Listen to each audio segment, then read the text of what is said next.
Tracy McGrady had the potential to be one of the best players in NBA history. If you're looking to buy or sell an account or get your badges grinded, make sure you hit up Goat Plugged. The link will be in the description. You will now regret their services.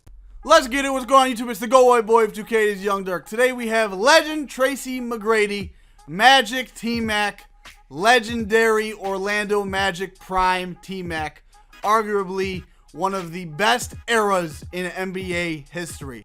So if you guys didn't know, I hit legend, and if you like videos like this, I'm going to be doing a ton of videos like this, giving you like the history and the story of the player, and just showing you how they would be as a legend in NBA 2K20 in the park. So I apologize, my player is left-handed. As you guys know, T-Mac was right-handed, so I can't do anything about that. But yeah, so let me show you the build and the attributes and the badge and the signature styles. Alright, so the title of this build is the mid-range slasher, but it's really the slashing playmaker. Now this is the Orlando T-Mac, not the Houston T-Mac. But this build can do anything and everything regardless. Just watch, you'll see in the gameplay. So I feel like this is perfect for the Orlando Magic T-Mac.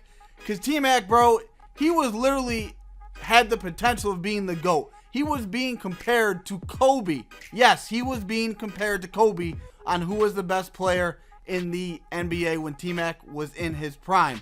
He could dunk on everybody. He could shoot. He could defend. He could dribble the ball. He was 6'9" with freakish athleticism with a 43-inch vert. So I feel like this build is perfect for him because he could literally do everything and anything he wanted to do on the basketball court. So for his badges, I tried to replicate T-Mac as best as I could. I feel like all these badges fit him. He dunked on everybody. He was relentless at the rim. He got slithery finishes all the time. His footwork was crazy. Actually, very underrated footwork and acrobat. I had to throw it in there because he was always doing these crazy ass layups. For shooting badges, I really don't have to talk about it that much. Just know T-Mac was a scorer. He was a god. He was a pure definition of a scoring machine. For playmaking, I just use the best badges to help me represent T-Mac the best. T-Mac really wasn't a playmaker. He was just a definite scorer. So yeah, that's why I use these specific badges, just to help the purpose of the video out. So you gotta understand what I'm trying to say. T-Mac was actually a very underrated defender as well. He was just a freakish athletic defender, so I gave him the best defensive badges that I think fit him perfectly. So like I said, I want this to be the real legend T-Mac in the park in NBA 2K20. These are his exact signature styles. The game actually didn't give him a jump shot, and his jump shot, like in the game, is Trey Burke base with Kobe. So if you want T-Mac's shot, that is his shot. So let's get into the video on why T-Mac could have been one of the best players of all time, and you can see legend T-Mac in action. Let's get right into it. Tracy McGrady, man, one of the most sad endings of a career in NBA history, and kind of like a wasted career almost, because the potential was just so screwed by injuries and just really, really bad luck. Kobe Bryant, yes, Kobe, said the player that gave him the most problems was Tracy McGrady.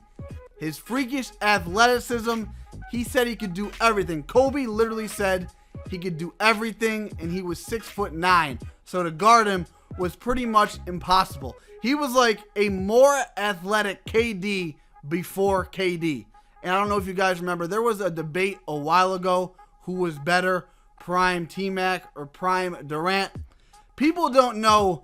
They don't understand how good prime T-Mac in the Magic really, really was. And I'm gonna tell you guys, so don't you worry. So make sure you drop a like. I'd really appreciate it if we could get this video to 500 likes, and subscribe if you are new. So a little background on T-Mac. He was drafted out of high school, which that in itself is already impressive. Just a kid coming out of high school, coming out of math class, straight into the NBA. First 2 years, he averaged like 8 to 10 points a game. Wasn't too impressive, but you could tell he had the talent. And then when year 3 came, you really start to see his talent shine. And then on the Magic, that's where everything just changed completely. He was a 7-time All-Star and a 2-time scoring champ. At the age of 23 years old, 23, okay, this is like elite numbers. Averaged 32, 6.5, and 5.5 a game. 32 points a game at 23 years old. That is literally amazing. That is super, super good, especially for that era. Now, you know, we have Luka is averaging like 28, 29, whatever. Harden's averaging like 38, whatever. But for that era, to average 32 in a game is very impressive, especially at 23 years old. Why didn't T-Mac have a good career? He had all this going for him. He even scored 13 points in 33 seconds. You guys probably know that. Just go on YouTube. Yes, 13 points in 33 seconds. So with all this, why did he not have a good career, and why did he retire at 32? So he started off in Toronto with his cousin Vince, then played for the Magic, then Houston, then he went overseas to China, and then retired at 32. So right before his prime, he left for the Magic to team up with Grant Hill. And now if you guys don't know about Grant Hill, he was the #1 player in the country in high school and in college, and he had tons of NBA potential, was also supposed to be like one of the best players of all time, but he got injured a lot while he was playing with Orlando, and his career obviously did not lead up to those expectations at all. So T-Mac had terrible luck with that, and it was just him. They gave Grant Hill a huge contract. They gave T-Mac a huge contract, so they didn't even have money to really pick up anyone else.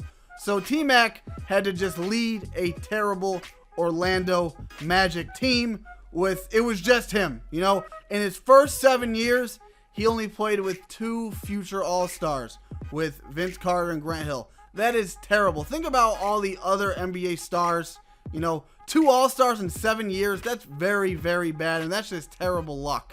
So he was the scoring champ in 03 and 04, averaged 28 through 32 through the ages of 23 through 36. Was just unstoppable. Was freakishly good. Was just on a very, very bad team. I like to compare this to LeBron, as far as LeBron was on those horrible Cavs teams and just had to do everything. T-Mac was on the horrible Magic team, but the East was actually very strong at that point, so he didn't really have the weak East like LeBron had, and that's coming from a LeBron fan, so don't get offended, my fellow LeBron fanboys. Now, if you guys are still here in this video, I want you to comment GOAT Gang. Show me who's loyal. Show me who is a true GOAT. So after Orlando, you know, he really never had any success there. So he said, okay, I got to go to a new team. He went to Houston, and that Houston team actually won 22 straight wins, which I believe is third most in NBA history, or it's tied for third or second, I'm not sure. But that itself is just very impressive. Now, T-Mac never made it out of the first round in the playoffs. Was on Toronto, not a good team. Was on Magic, not a good team, just himself. And he always had to play the Pistons in the first round when he was on the Magic. And then when he got to Houston, his back just gave out, and everything gave out at once. His back, his knee, his shoulder. Had a knee and shoulder surgery in the same year. Had constant back injuries. And once you just have all those injuries at once, you are pretty much just screwed.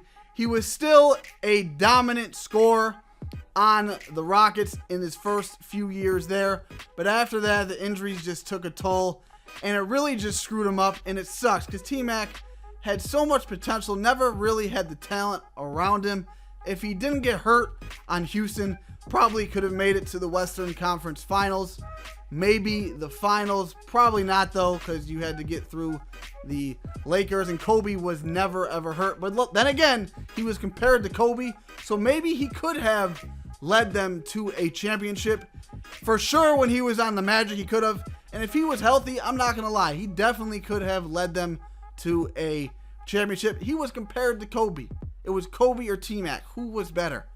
Then those injuries, man, it just sucks. Like a wasted talent because of bad luck and injuries, man. And it just really, really sucks. T-Mac could have been one of the best players of all time, one of the best scorers of all time, was KD with freakish athleticism. My opinion was a better score than KD. Hope you guys enjoyed this video. If you did, drop a like. I would really appreciate it. Go out.